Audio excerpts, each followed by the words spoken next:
and good evening. My name is Chris Seymour, and this is my presentation pitched to the client of Swinburne University of how to reduce single-use plastics at Swinburne University. So a brief review of my initial report included those with a healthy lifestyle as the client and target market. And the purpose of this first report was to draw upon the knowledge of the CBSM and design a program that would encourage and change a behaviour. So my first initial recommendation was to create awareness through Canvas updates and reports, and also have all pop-up stores at Swinburne University to use eco-friendly products. These two recommendations would encourage the use of sustainable practices and also involve staff in the sustainable practice area.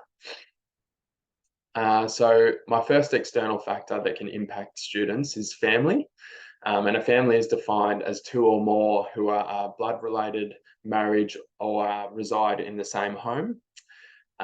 So for immediate family who always use single plastics, this is obviously going to rub off onto the adolescents in the household. So therefore they're more likely to use single-use plastics all through their childhood and also later in life. So families make group purchasing decisions, which means that the students don't really have a say, or the adolescents. So whatever goes, as some may say. And yeah, this means that the adolescents throughout their lives don't really have a say in what's purchased. So they're more likely to use a single-use plastic. External factor number two is the social class subcultures. And this can be defined as a bit like a swagger. So most Australians define themselves into one class or another, and students can be defined into a lower social class. And this is just purely based off their income, because they are students, they're more likely to earn a lower income. So therefore they're likely to share the same values and views, which ultimately means they're more likely to purchase the cheaper option, which in this case is single-use plastics. As we can see from my diagram presented on the right, the more expensive things reside on the sustainable side.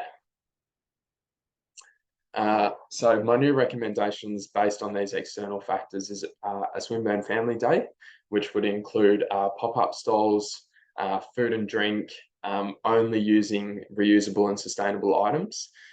It would also involve games and interactive experiences for the younger ages to keep them engaged, but also educational areas for those who are older and seek more information. And this also allows the families to reside themselves in the area that their child is actually hanging around, and the time the student spends in. And this really pushes the importance of the sustainability and what the students need. And then my second recommendation involves cheaper food options on campus with reusable packaging. So student discounts for food on campus is a good idea. For example, 5% or 10% off. And I can also give incentives to go back and bring a container, such as if they go back 5 times with their reusable container, they get the 6 meal free. And then they can also spread the word using Canvas pop-ups and posters around the campus.